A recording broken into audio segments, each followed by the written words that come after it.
kerajinan rangkaian bunga, anggrek, dan barang bekas untuk penghias ruangan. Nama anggota kelompok 1 Cynthia Diahayu Absari NIM 2019 11051. 2 Maulana Arta Ditya Parmono NIM 2019 11191. 3 Muhammad Alvin Arrokis NIM 2019 11205. 4 Dana Aviana NIM 2019 11465. Latar belakang bisnis kerajinan rangkaian bunga anggrek dari barang bekas ini merupakan bisnis yang memiliki peluang bagus dikarenakan banyaknya permintaan beraneka ragam kerajinan rangkaian bunga anggrek ini. Maka dari itu, kami memanfaatkan barang bekas yang ada di sekitar rumah untuk menjadi sebuah kerajinan yang berguna dan bernilai tinggi. Salah satunya adalah dengan membuat rangkaian bunga anggrek dari barang bekas untuk penghias ruangan. Dengan membuat bunga dari botol barang bekas ini, kami berpartisipasi dalam mengurangi jumlah sampah yang semakin hari semakin meningkat. Selain itu, kami bisa mempunyai kesempatan untuk mengembangkan serta menyalurkan kreativitas dan inspirasi yang kami miliki melalui kegiatan membuat kerajinan ini. Rangkaian bunga anggrek dari barang bekas banyak diminati karena sebagai penghiasan di ruangan. Selain itu, memiliki nilai kualitas yang berkelas, memperoleh peningkatan nilai guna sampah yang awal mulanya tidak berguna menjadi lebih berguna bagi masyarakat sekitar, serta menyalurkan inovasi untuk menghasilkan sebuah produk yang bermanfaat. Aspek pasar dan pemasaran. Pasar saat ini yang pertama, bentuk pasar produsen yang dipilih adalah pasar monopolistik, di mana jumlah produsen atau penjual banyak dengan produk yang serupa atau sejenis. Namun, produk di mana konsumen produk tersebut berbeda-beda antar produsen yang satu dengan yang lain. Yang kedua, bentuk pasar konsumen memiliki bentuk pasar usaha kecil menengah atau UKM yang bergerak di bidang penjualan barang bekas yang diolah menjadi kerajinan tangan dengan modal relatif sedikit, tidak memerlukan lahan yang luas, cukup dengan ruangan rumah yang sederhana, dan pangsa pasar yang umum. Yang ketiga, perkembangan harga. Harga usaha kerajinan bunga anggrek dari barang bekas yakni sebesar Rp50.000 sampai Rp100.000. Aspek pemasaran. Yang pertama, segmentasi. Usaha rangkaian bunga anggrek dari barang bekas. Pada segmen pasar ini, usaha rangkaian bunga juga memasarkan kepada konsumen kalangan rumah tangga, kalangan masyarakat, dan lain-lain. Dalam segmen pasar dan karakteristik konsumen, karena konsumen merupakan variabel utama dalam segmentasi. Selain itu, menentukan dasar segmen yang akan digunakan dapat disesuaikan dengan kondisi yang relevan. 2. Targeting.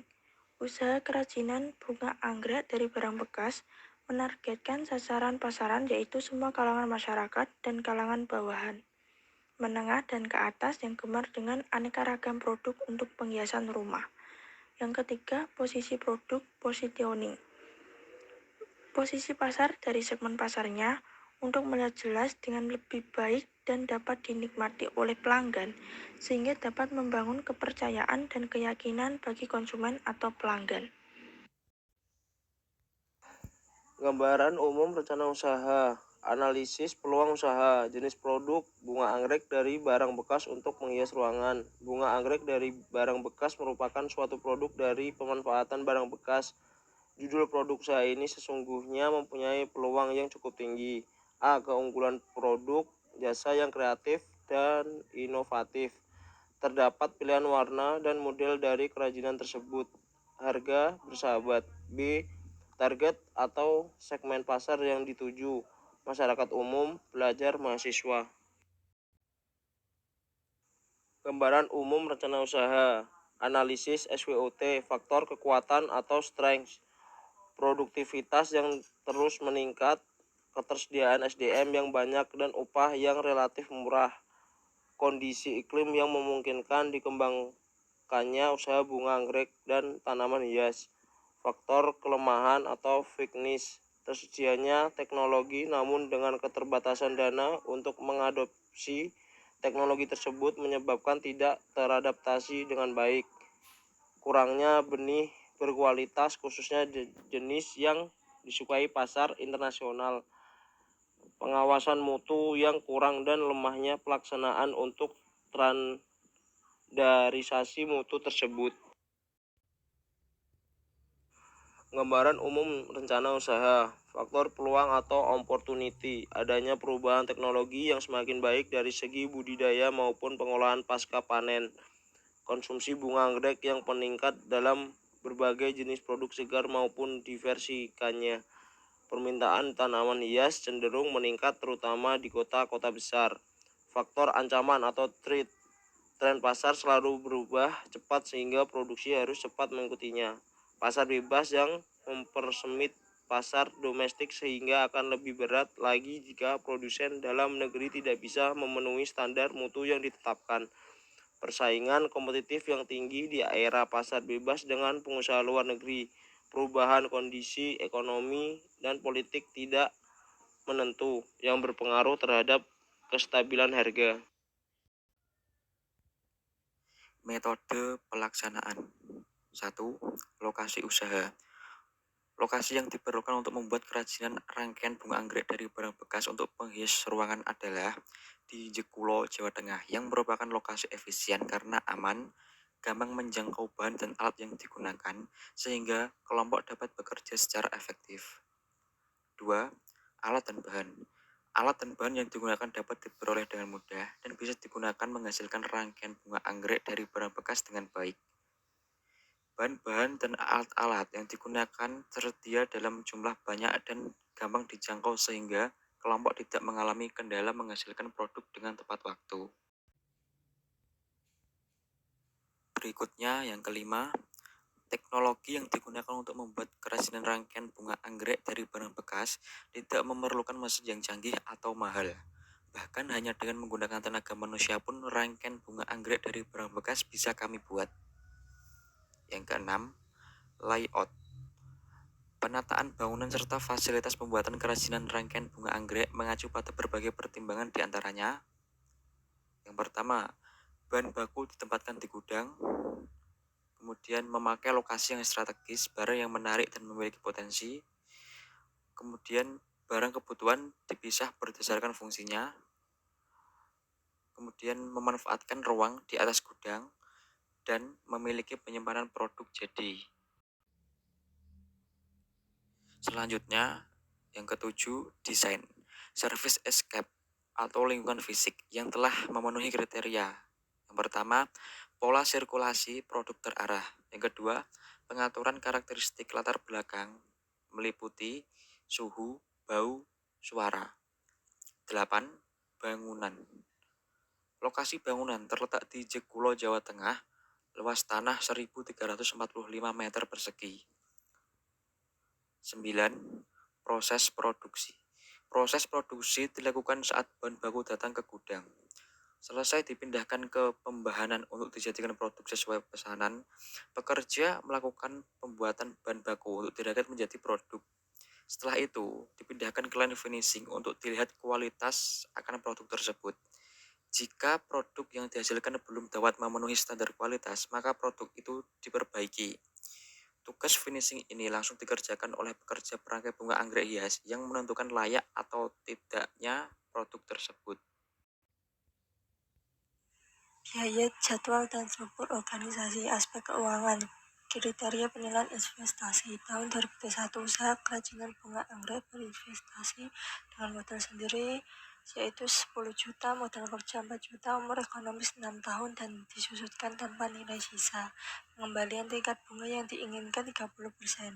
Perkiraan laba setelah pajak selama 6 tahun 5 juta, 2,5 juta, 5,5 juta, 4 juta, 5,5 juta, dan 5,5 juta. Berapa kas bersih yang diterima di akhir tahun? PP, ARR, NPV, IRR, PI layak atau tidak. Penyusutan atau investasi modal kerja dibagi umur ekonomis. Penyusutan 10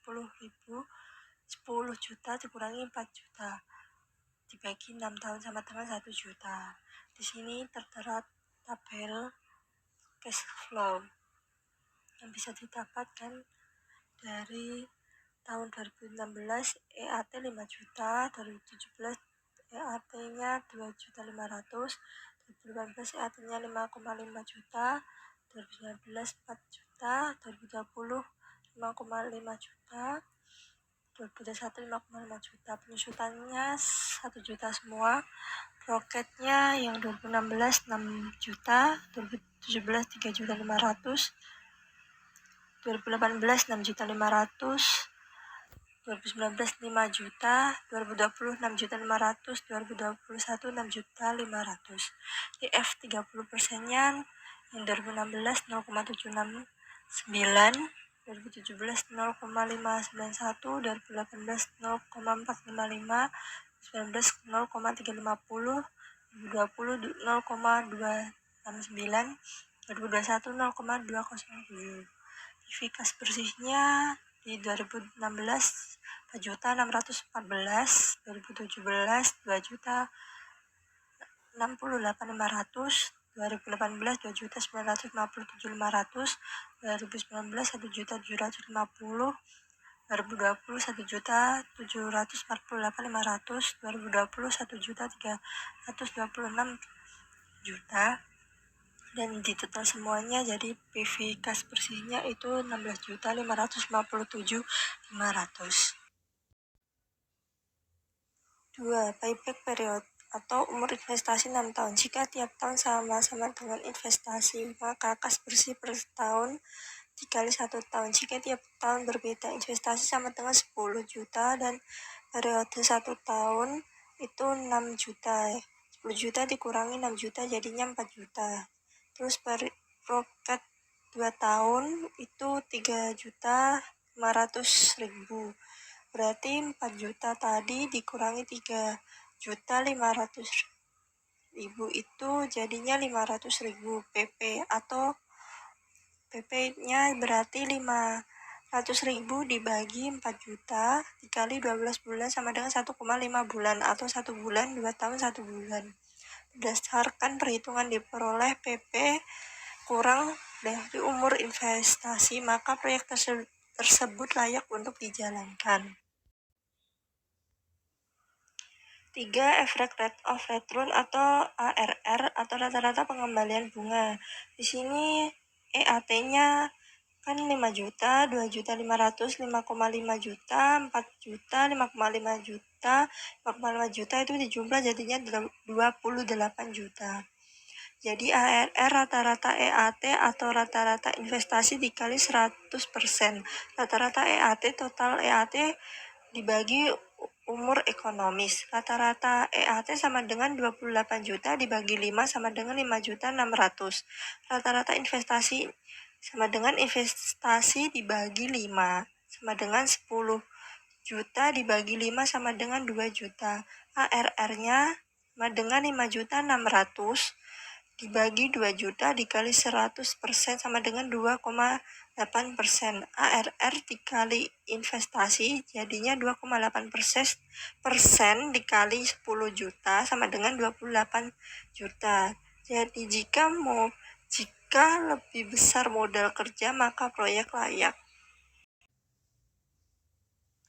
4. Net Present Value NPV. Investasi 10 juta. NPV sama dengan total PV kas bersih dikurangi PV investasi. NPV sama dengan 16.557.500 dikurangi 10 juta. NPV-nya jadi 6.557.500. NPV positif, maka proyek layak diterima. 5. Profitability Index atau PI. Investasi 10 juta. PI total PV kas bersih dibagi PV investasi. Jika PI lebih 1, maka proyek diterima. Jika PI kurang dari 1, maka proyek ditolak. Di sini PI-nya berarti total PV kas bersihnya 16.557.500 dibagi PV investasinya 10 juta sama dengan 1,65 berdasarkan nilai PI yang lebih dari 1 yaitu 1,65 maka proyek diterima. 6. Internal Rate of Return atau IRR. IRR sama dengan I1 plus total PV positif dikurangi investasi dibagi total PV positif dikurangi total PV negatif dikali I2 kurangi I1. Jika IRR lebih dari bunga pinjaman, maka proyek diterima. Jika IRR kurang dari bunga pinjaman, maka proyek ditolak. Di sini IRR 30% ditambah 16.557.500 dikurangi 10 juta dibagi 16.557 di 500 dikurangi 11.562.600 dikali 31% dikurangi 30%. IRR sama dengan 30% ditambah 6.557.500 dibagi 4.994.900 dikali 1% sama dengan 31,31. Kesimpulan, berdasarkan nilai IRR yang diperoleh, maka proyek diterima karena IRR lebih dari bunga pinjaman atau 31,31% lebih dari 30%. Biaya, jadwal, dan struktur organisasi. Jadwal kegiatan, aktivitas pengambilan bahan baku, waktunya kurang lebih 2 hari. Membuat desainan, kurang lebih waktunya 2 hari.